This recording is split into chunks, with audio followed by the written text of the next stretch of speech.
자, 오늘 말씀은 여러분들에게 그 질문으로 시작하기를 원합니다. I'd like to actually ask you a few questions as I open up today's message about Passover. I want you to actually just tell me of what you know about Passover. 유월절에 대해서 얼마나 알고 계시는지 한번 질문들을 통해서 확인하는 시간을 잠시 가졌으면 합니다. 자, so one most obvious question, I guess, is what is the name that you Jewish people have named on that day when Jewish people did the Exodus on that night? 이스라엘 백성들이 출애굽을 한 그 날, 전날 밤 있었던 그 사건을 우리가 이름을 붙여놓은 게 있죠. 어떤 날이라고 부르죠? 유월절이라고 부릅니다. We call that night the Passover. So this is my question. 유월절의 의미가 무엇입니까? What is the meaning of the Passover? 영어로 Passover 이렇게 얘기하면은 그렇죠? Passover. So 그 단어 자체가 그냥 너무 간단하게 우리들에게 그 의미를 전달해 줍니다. 그런데 한국어로 when we say 유월절, this is something that it's the language and terminology that we don't use daily. So when we say 유월절, I don't think those non-church people, non-Christians, who haven't heard about Passover story, they probably wouldn't know how to define the word 유월절. 한국어로 유월절, 한국인들이 별로 사용하지 않는 어려운 단어이기도 하지만 역시 이 넘어가다라는 의미를 가지고 있습니다. 자, 그러면 여기서 한 단계 더 넘어갑니다. This time I really want you to think about the answer. 누가 넘어간 날을 기념하는 것입니까? Who was it that who did the passing over? Who was it? Anyone? The angels? Hands up. Those who say it's the angels. 예, 자신 있게 손 드세요. 잊지 마시고. 예, 손 드세요. It's angels who did the Passover. Okay. Anyone else? 천사들이 넘어갔다라고 생각한다는 사람 몇 명이 손을 들었고요. 그 외에 하나님이 넘어갔나? How's God who did the Passover? 하나님이라고 생각하시는 분 계세요? Anyone? 오늘 저의 말씀이 바로 여기에 집중이 되는 것입니다. This is something that I'd like to actually share with you and focus through today's passage. 자, 이 답을 찾아가기 위해서 우리가 또 다음 질문을 하겠습니다. 우리가 평소에 유월절을 생각하면 하나님의 10번째 재앙이 이집트에 내리는 날, 그날 밤에 하나님께서 이스라엘 백성에게 어떻게 이 밤을 준비해라 라고 하셨는지 기억하시죠? You know God's instruction to the people of Israel as that 10th curse as it was about to fall upon the land of Egypt. What was the instruction given by God to the Jewish people? Yes.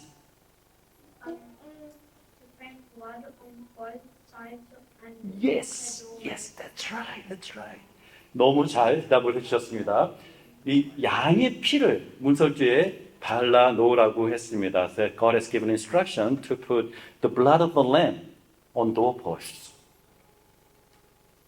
So let's take this a step further, deeper into it.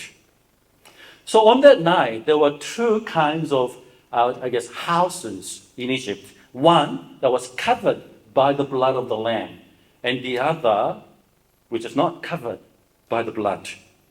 이렇게 한 곳은 어린 양의 피가 발라져 있는 집들이 있었을 것이고 또 나머지 집들은 어린 양의 피가 발라지지 않은 집들이 있었을 것입니다. 자, 그래서 from the story that we know, 피가 발라져 있는 그 집에는 구원이 임했습니다. So those houses where it was covered by the blood of the lamb, they were rescued. They were saved.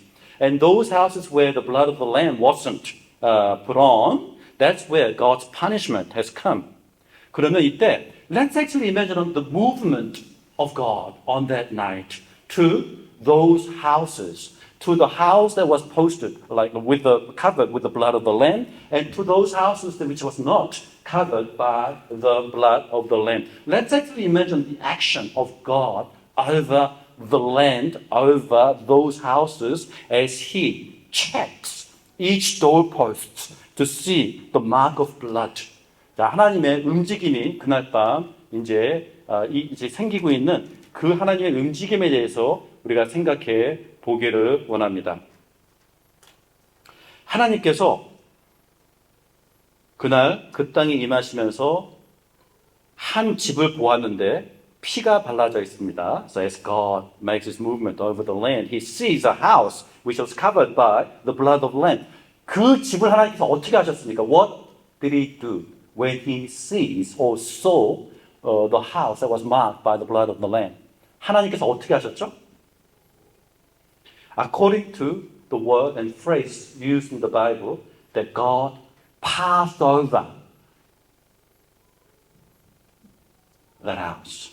하나님께서 그 집을 넘어가셨다라고 우리는 알고 있습니다. 맞죠? It's such a simple question, isn't it? Because you have been taught of this since your Sunday school days. So everyone knows, of course. So when God saw the house which was covered marked by the blood of the Lamb, God passed over that house. That's why we call that night Passover.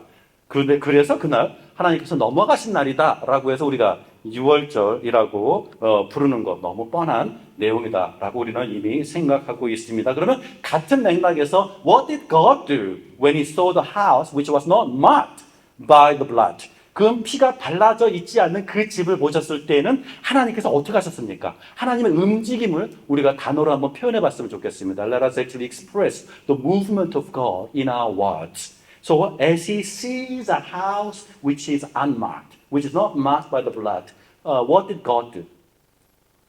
오늘 본문 말씀을 보게 되니까 God's movement was described in two descriptions. One, passing over, and the other, that it goes through.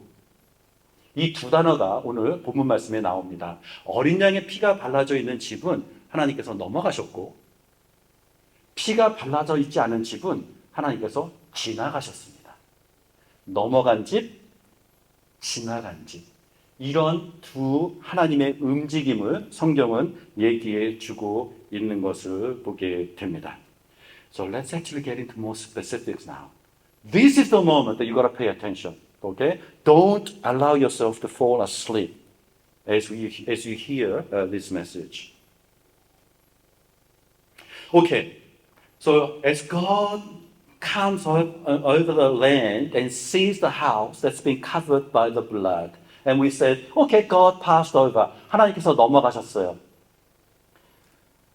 Now, what exactly do you mean when you say God passed over that house?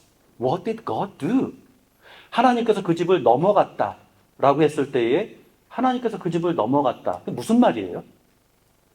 자, 정확하게 한번 생각해 봤으면 좋겠어요. 여기 집이 있어요. 지붕이 있어요. 피가 발라져 있어요. 하나님께서 넘어갔다 그러면 그 집을 넘어간 거예요? Then He actually jumped over the roof of the house and went to the next house? Is that what God did?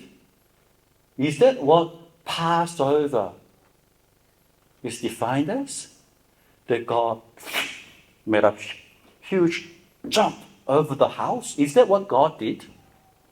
And how is that different to God passing by? God passed through the house which was not covered by the blood. 그럼 피로 발라져 있지 않는 그 집은 하나님께서 지나가셨다라고 얘기하니까 그러면 우리들에게 있어서 분명히 오늘 확인해보고 싶은 것은 we really need to clarify the difference between God passing over and God passes through or passes by.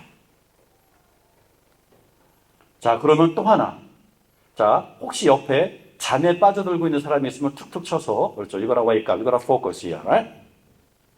자, 그러면 다시 한번 여러분에게 생각해 보세요. On the Passover night, when we have read from the passage that God has actually passed over the house, which was covered by the blood, Which part of the house did God pass over? 그러면 집 구조의 어느 부분을 하나님께서 넘어가셨습니까? 라고 누군가가 물어본다면 어떻게 대답하시겠어요? 자, 이것은 여러분에게 옆 사람에게 한번 답을 내볼 수 있도록 I will give you a minute or two so that you can share your answer to the person next to you as you sit next to each other right now. 옆에 사람에게 한번 나눠보세요. Which part of the house or which construction of the house that God passed over? When the Bible said God passed over the house which was covered by or marked by the blood. Anyone? Anyone? Bible clearly tells us that it was the doorpost. It was not the roof. No.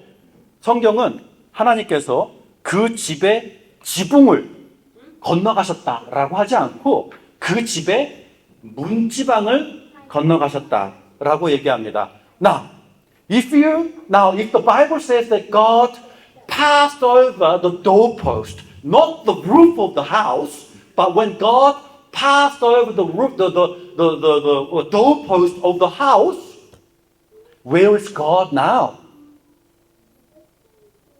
그 문지방을 넘어가면 하나님이 어디에 도착합니까? Where does God arrive when God passed over the doorpost? He arrives into that household. You see? 하나님께서 그 집의 문지방을 넘어가셨다. 6월절. 문지방을 넘어가는 순간 하나님은 어디에 도착했습니까? 그 집 안에 도착하신 것입니다. 요 차이를 오늘 우리가 생각해 보길 원합니다. 6월절의 의미가 무엇인가? What happened on that Passover night? 6월절 날 그날 밤 어떤 일이 일어났습니까? 하나님께서 그 집을 건너간 날입니다. 건너갔어요? 그러면 그냥 확 건너가서 딴 데로 갔습니까? Did God pass over the roof of that household to reach somewhere else? No. The passage clearly tells us on that night when God passed over, He actually passed over the threshold of the door into that house. So He actually literally walked into the house to meet those who were inside the house.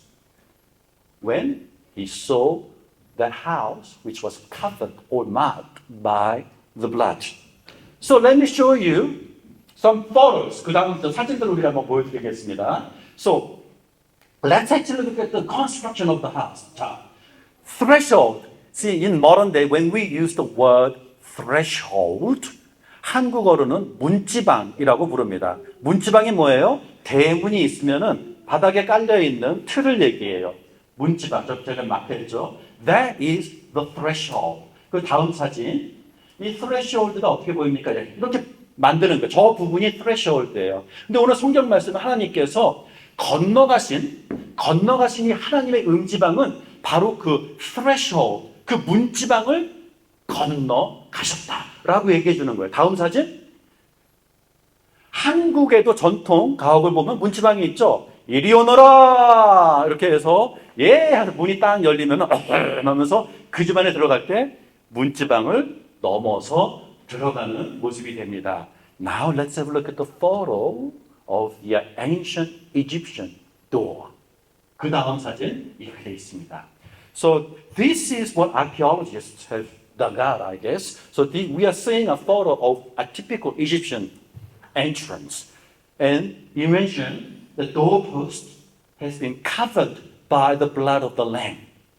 이렇게 이 문지방 위와 양 옆을 오늘 본문 말씀이 얘기해 주고 있거든요. 문지방 위에도 피를 바르고 양 옆에도 피를 발라진 그 집을 하나님께서 보셨을 때에는 그 집 threshold, 그 집 문지방을 넘어가셔서 그 집 안으로 들어오셨습니다. 라고 성경은 오늘 본문 말씀은 설명해 주고 있는 것입니다.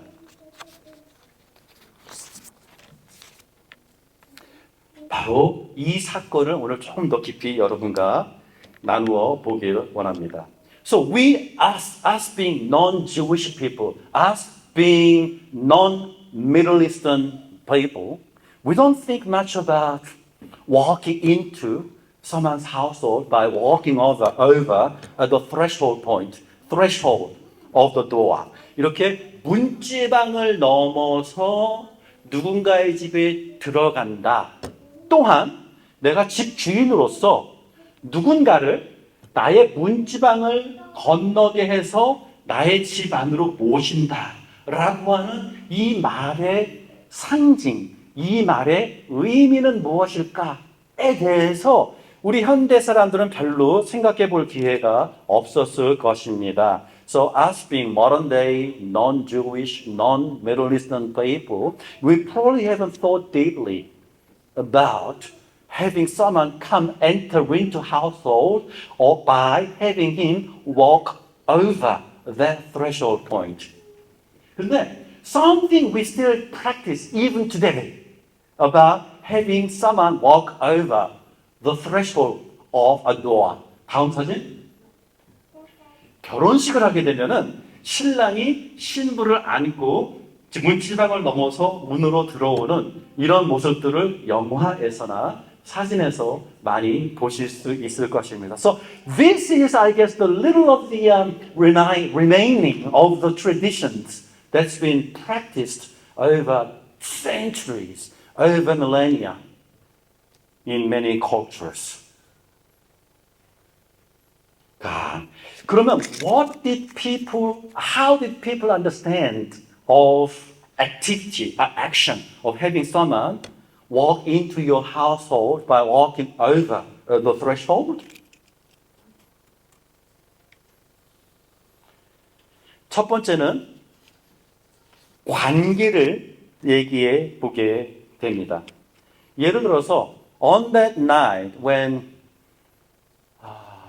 Lot and his family were living in Sodom. On particular night, angels had paid a visit to his house. So he welcomed the angels into his household. So he opened the door and angels walked over the doorpost or the threshold and walked into the house. And on the night when the news spread to the townspeople, people gathered in front of his house saying, "We want that angel! Hand it over to us!" When people demanded the angel to be handed over to them, what did Lot tell them? 우리 집에 온 손님이기 때문에 건들지 마라. 끝까지 그 위험을 무릅쓰고 이 천사들을 보호했었던 롯을 보게 됩니다. 그러면 우리들은 오케이 하고 넘어갈 수 있는데 if you understand the culture,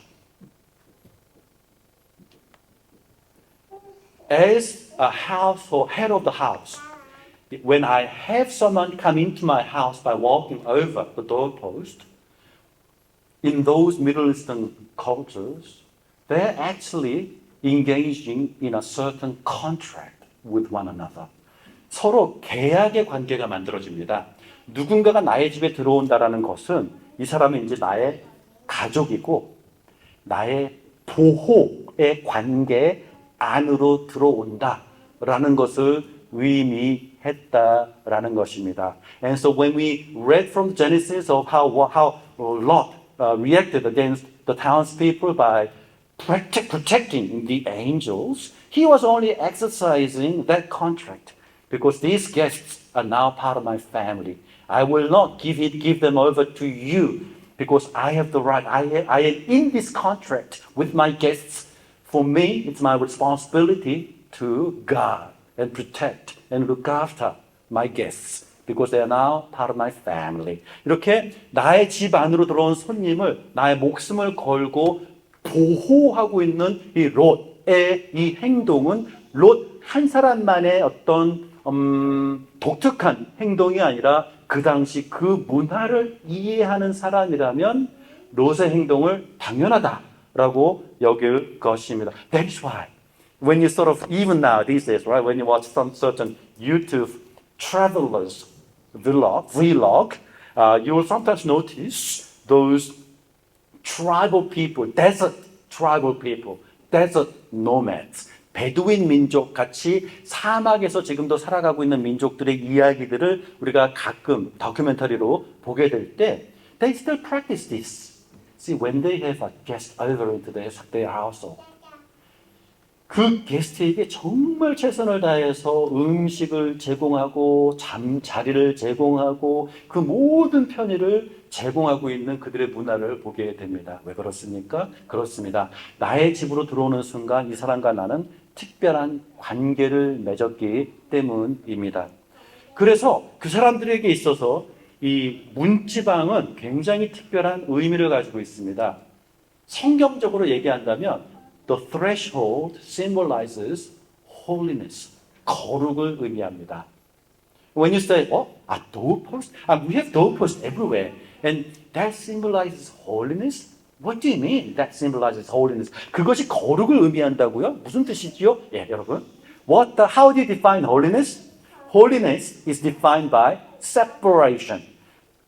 거룩은 구별, 나눔을 의미합니다. 그래서 이 나의 문지방은 바깥 세상과 나의 공간을 구별하는 기능을 하고 있습니다. That's how the word holy is used. That holiness separates the outside world to my space. And that holiness is defined by this threshold.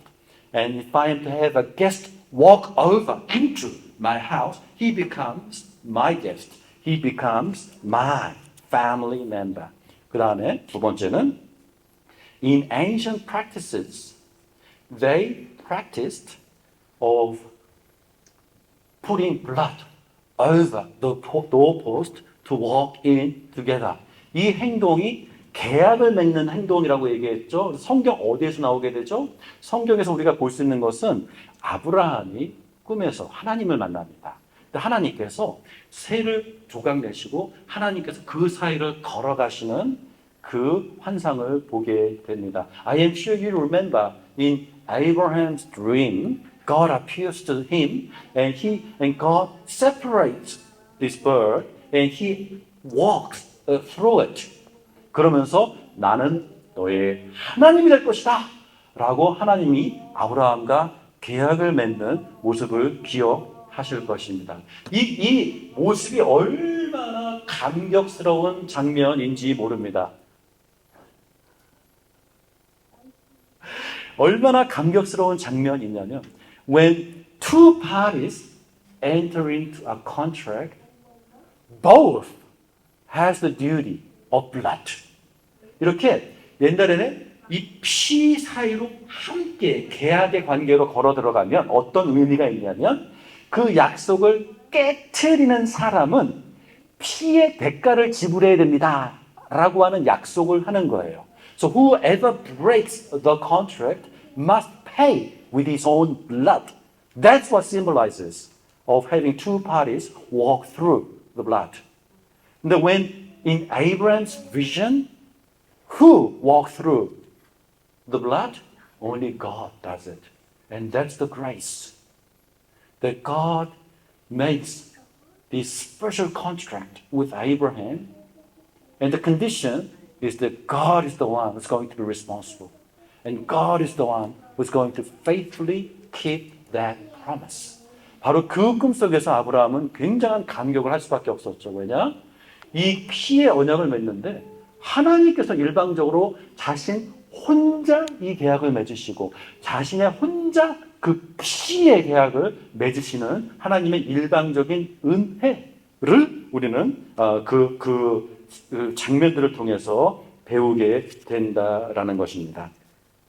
자, 그래서 그 당시 있었던 그 practice 중에 세 번째 example을 줄게요. So, when a village hears the visitation of the king, 한 마을에 왕이 방문을 한다라는 소문이 퍼지면 그 왕을 맞이하는 가장 충성스러운 환영의 상징이 자기 문에 피를 바르는 것이었습니다.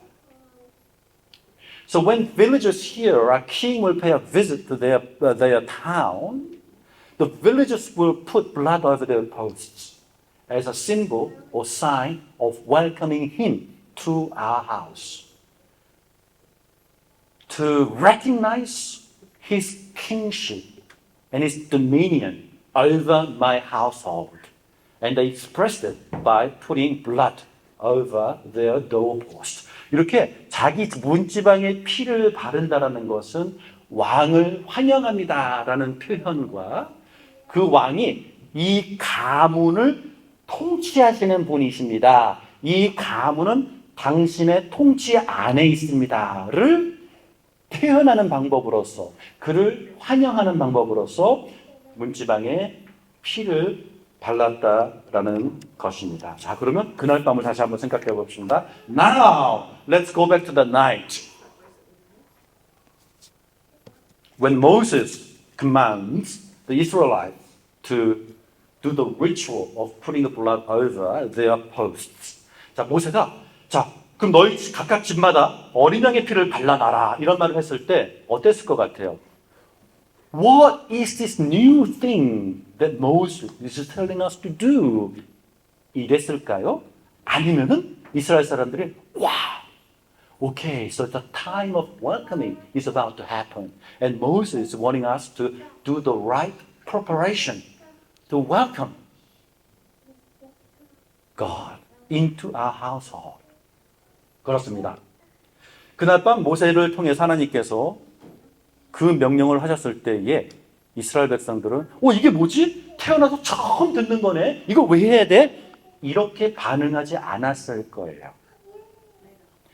그들의 문화 속에서 이미 자기의 문지방에 피를 바른다라는 것은 누군가를 환영하기 위한 행위, 의식이라는 것을 그들은 이미 다 알고 있었을 것이에요.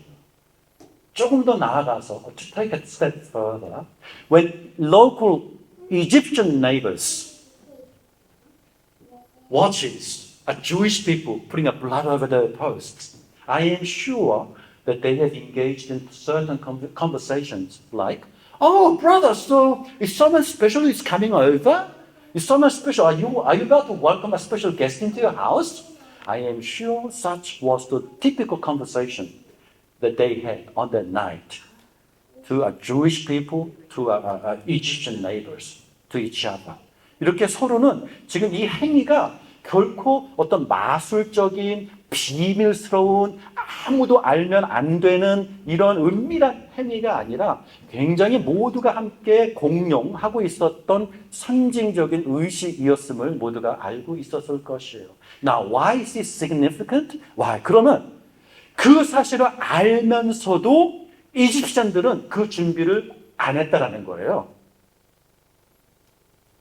이게 그 차이가 되는 것이죠. So Egyptians, knowing what those rituals symbolized, they better not participate in such exercise. So they knew that Jewish people were about to welcome a special guest into their house.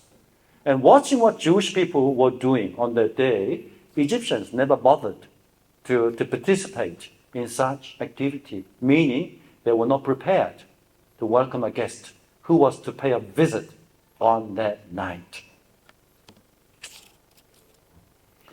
자, 그러면 was this a once-off event? What's it got to do with us?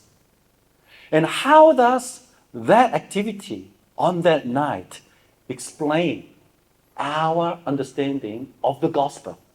그러면 그날 밤 있었던 그 사건이 복음을 어떻게 설명하고 있는지, 그리고 그날 밤 있었던 그 사건이 오늘날 우리와 어떤 관계가 있는지 생각해 봐야 하지 않겠습니까? That is why we need to go to the next verse in New Testament. 고린도전서 5장 7절을 보게 되면 Bible clearly teaches to us that Christ, Jesus Christ, was always known to us as the Passover Lamb. 예수님을 어린 양으로 비유하고 예수님의 죽음을 어린 양의 피 흘림으로 이야기하는 이유가 있다는 것입니다. Through the blood of Jesus, we welcome God as my King. 예수 그리스도를 어린 양의 피로 상징하는 이 표현을 통해서 예수님의 피를 통해 하나님을 나의 왕으로 모십니다. 라고 하는 표현을 아직도 사용하고 있는 것을 보게 된다라는 것입니다. 그렇다면 이 구절을 가지고 Let's look at next another verse. 요한복음 10장을 보게 되면 그 유명한 구절을 우리가 보게 됩니다. 어떤 표현이 나옵니까? 내가 진실로 진실로 너희에게 이르노니 문을 통하여 양의 우리에 들어가지 아니하고 So those who do not walk through the door but climbs in by some other way 들어가지 아니하고 다른 데로 넘어가는 사람은 누구라고요? 강도며 도적이며 죽이는 사람라는 표현이 나오고 있는 것을 보게 됩니다. 이 표현을 그들의 문화권 속에서 얘기해 보세요. 내가 강도야. 내가 저 집 주인을 죽일 거야 오늘. 그러면 그 계획을 가진 사람은 그 집을 공격할 때 이 문화권 속에서는 절대로 그 집 대문으로 넘어가지 않아요. No one will walk over the threshold of the gate if he intends to kill, steal, and destroy. If he intends to kill, steal, and destroy, he will choose to enter by some other way. 문을 통하지 않고 다른 길로 들어가요. 그래서 예수님께서 그 다음에 문으로 들어가는 그 사람은 이 양의 목자다라고 얘기해요. 그 목자는 어떤 목자예요?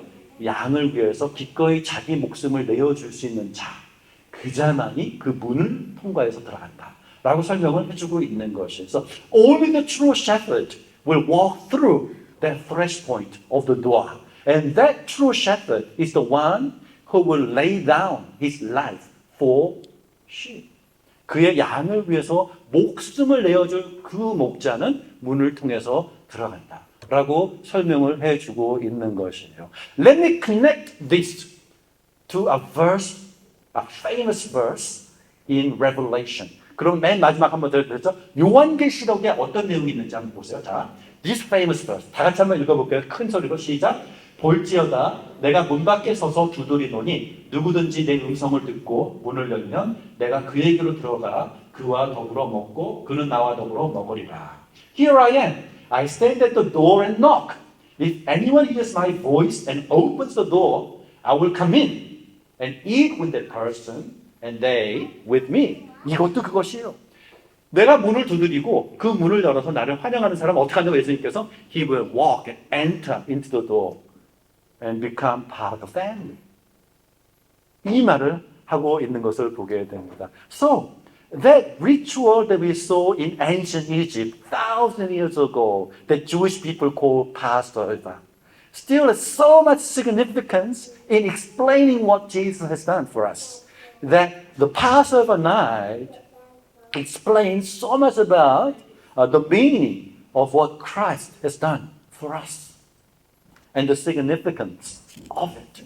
그러면 자 이것이 의미하는 또 하나의 결과가 있습니다. So what does this say to the people who still ignores that blood?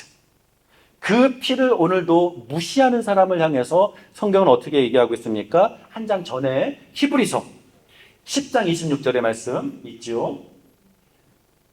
오케이.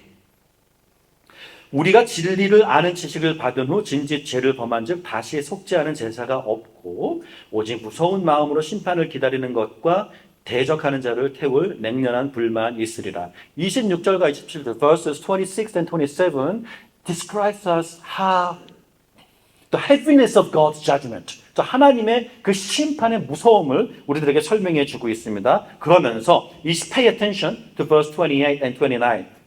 모세의 법을 폐한 자도 두세 증인으로 말미암아 불쌍히 여김을 받지 못하고 죽었거늘. 29절 하물며 there are three things it is listed here. 첫 번째 하나님의 아들을 짓밟고 that he trampled the Son of God underfoot. Two, who has treated as an unholy thing the blood of the covenant that sanctified him.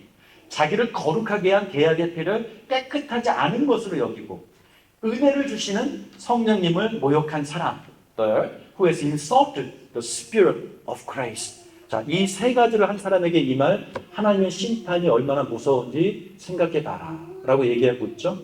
You know what? These three things and the warning about heaviness of God's punishment. 이 구절은 무엇을 얘기하고 있습니까? 이 구절을 읽을 때마다 첫 번째 유월절 그날 사건을 연결시키지 않을 수 없다는 것입니다. We cannot help but connect this warning to what happened on that night, the first Passover night. Because those three things were exactly the things that the Egyptians, including the Pharaoh, committed. They totally ignored the warning. And Bible is giving us same warning today. 그 옛날 이집트 땅을 향하여 바로 왕을 향하여 주셨었던 하나님의 경고가 예수님께서 오셨었던 그 시절 복음이 전파되던 그 시절에도 똑같이 외쳐졌는데 그 똑같은 경고를 오늘날 이 세상을 향해서 하나님께서는 여전히 하고 계시는 것을 보게 된다라는 것입니다. So God's warning is still in effect today. As God has warned Egyptians and has punished them for ignoring such warning, God warns us again and tells us to think about the heaviness of God's punishment and choose the right thing right now